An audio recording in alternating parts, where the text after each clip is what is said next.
Hello, my name is Darlena Smith, and this is my presentation for Course Nursing 673, Section 7D for Psychiatric Mental Health Care. This is my substance use presentation on fentanyl.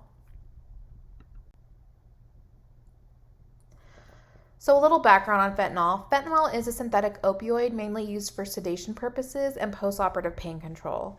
It is known to be 50 to 100 times more potent than morphine. Fentanyl can be administered a variety of ways, including intravenously, intramuscular, transdermal, intranasal, intrathecally, and via sublingual routes. Side effects of fentanyl are like that of other narcotics and include sedation, respiratory depression, constipation, hypotension, muscle rigidity, and can have hallucinatory effects. Fentanyl is primarily eliminated via the liver, so it is the drug of choice for pain control in renal patients. So fentanyl abuse was originally seen in healthcare workers, primarily anesthesiologists, due to the accessibility and the fact that it was primarily used for sedation purposes. In 2006, there was an increase in overdoses that was seen, and an investigation revealed users were overdosing with heroin that had fentanyl in it. Fentanyl abuse has since skyrocketed in the United States. Compared to heroin, fentanyl is simple to synthesize, it's low cost, and it's very easy to conceal. Fentanyl is added to numerous illicit and counterfeit substances such as Norco, cocaine, and Xanax. The low cost of production helps to maximize profits when added to these other substances. The opioid crisis in the United States has been significantly impacted by synthetic opioids, and not only the illicit manufacturing of this substance, but also the introduction of fentanyl and other synthetic opioids into other abuse drugs. In 2021, synthetic opioid overdose-related deaths were noted to be over 70,000 people. It's difficult to determine accurate fentanyl abuse prevalence as fentanyl is being added to other substances being abused that the user may or may not be aware of. The introduction of fentanyl analogs into the illicit drug market has increased the risk of deadly consequences from use exponentially. One analog that is being seen more frequently is carfentanil, which is primarily used as a tranquilizer in large mammals. It is 100 times more potent than fentanyl and is deadly. Opioid use disorder and fentanyl addiction do not discriminate based off of race, ethnicity, socioeconomic status, but there are some risk factors that make you more likely to develop a fentanyl addiction or be exposed to environments that this would be an accessible substance of choice to abuse.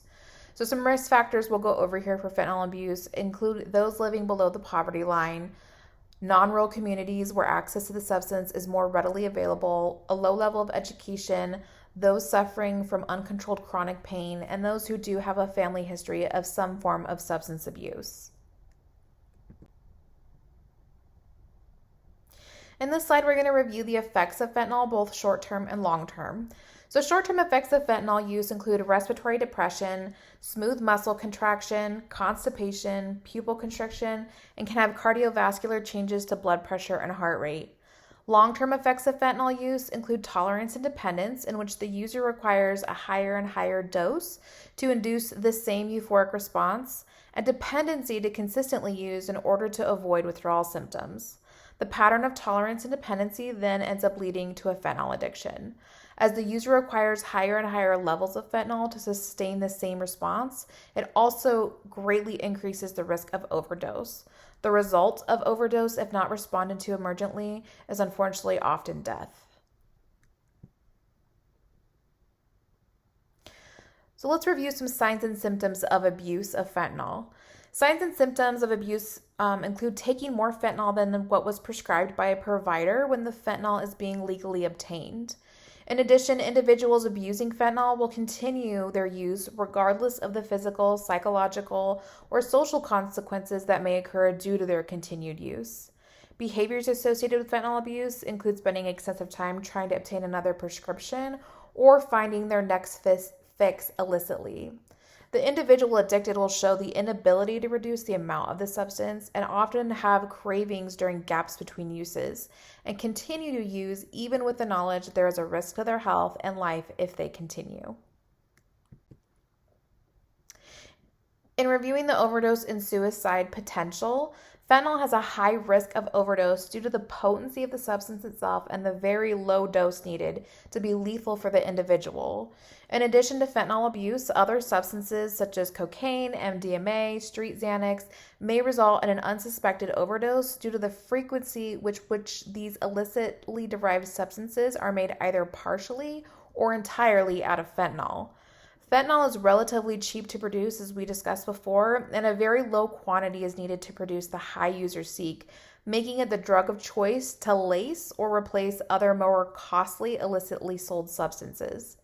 Determining how many deaths can be attributed to suicide by fentanyl use is really difficult due to the high potential of overdose from a very small amount. It's difficult to determine whether the individual had the intent or not with such a small amount needed to induce a lethal result. The opioid naive individual can die the first time they use due to the potency of fentanyl. Therefore, even individuals who may be trying to take their life are difficult to distinguish from an accidental overdose from first experimental use. So treatment management for the patient with an opioid use disorder involves both a pharmacological and a non-pharmacological approach. Suboxone, which is also known as buprenorphine naloxone, is a medication that is used to help alleviate symptoms of withdrawal and deter the individual from future use. In the sublingual form, the naloxone is inert. However, if the user attempts to inject the medication, it will activate the naloxone component, deterring the high and likely sending the user into precipitated withdrawals. Ondansetron, also known as Zofran, should be ordered, especially at the beginning, as the individual has already begun the process of withdrawal before starting the Suboxone, and often withdrawal comes with GI symptoms like nausea, vomiting, diarrhea that the Zofran can help alleviate. Clonidine is a really great medication to give patients who are going through withdrawal because it can be used to help with the anxiety and restlessness that can be associated with the withdrawal symptoms from an opioid, but it can also be used as an as-needed anxiety management medication. Clonidine has been shown to reduce the symptoms associated with withdrawal by blocking the chemicals associated with the sympathetic nervous system, like anxiety, agitation, tachycardia, cramping, and sweating. The patient should be educated on the importance of not taking any benzodiazepines while they are taking Suboxone due to the increased risk of respiratory depression, sedation, and death. A really great non-pharmacological strategy that should be used in all opioid use disorder patients is cognitive behavioral therapy, also known as CBT. CBT can help address behaviors and distorted cognitions that have contributed to substance addiction and in maintaining sobriety. Narcotics Anonymous is another really great group that should be suggested to the patient as it helps the individual keep accountability in their recovery, but it also creates a support system of individuals to help them through their recovery. There's a lot of education that needs to happen with this patient, a lot of education on the medication management and just the care plan itself. The patient should be educated to wait 24 to 48 hours after their last fentanyl use before taking Suboxone. Otherwise, it can cause precipitated withdrawal. In addition, the patient should be educated on the importance of notifying any other healthcare provider that they are taking Suboxone if they are having a procedure or dental work done, as this will greatly impact if they need anesthesia or if they need pain control. Risks of using fentanyl while on Suboxone include overdose or precipitating withdrawal should be discussed with the patient. Clonidine education should also be provided and side effects discussed with the patient, including dizziness, low blood pressure, and lightheadedness. And the patient should be educated that routine drug testing will need to be done at least every 2 weeks when they are first starting treatment. Referral for this patient would include a psychotherapist, and follow-up should be completed at a minimum of 2 weeks. In conclusion of the presentation, some just takeaways. Fentanyl abuse has drastically increased in the last decade, with fentanyl analogs also being added to illicit street substances that can result in overdose and death. Opioid use disorder does not discriminate. However, there are certain populations that are at a higher risk. And treatment of fentanyl addiction involves both a pharmacological and non-pharmacological approach to achieve remission and sobriety. Thank you for your time. And these are my references for this presentation.